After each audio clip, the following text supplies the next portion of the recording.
آب کم جو تشنگی آور به دست. نظیر آب خوش بی تشنگی ناخوش بود که ناصر خسرو استفاده کرده.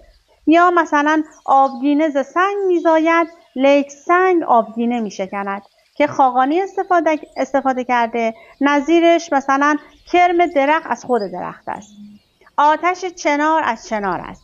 آنچه بر ما میرسد آن هم ز ماست که مولوی استفاده کرده.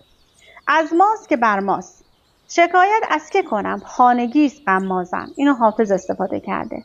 گله از هیچ کس نباید کرد کز تن ماست آنچه بر تن ماست که مسعود سعد سلمان اینو استفاده کرده.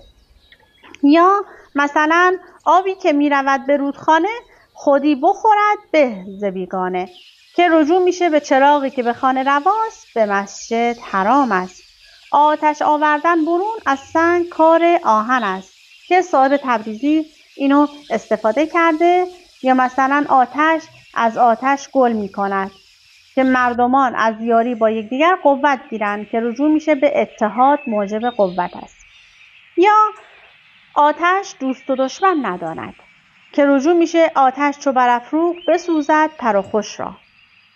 خب یا مثلا آخر گذر پوست به دباغخانه میافتد. نظیر رسن را گذر بر چنبر است. یا عاقبت میمون لولی را گذر بر چنبر است. از جامع التمثیل آورده شده این.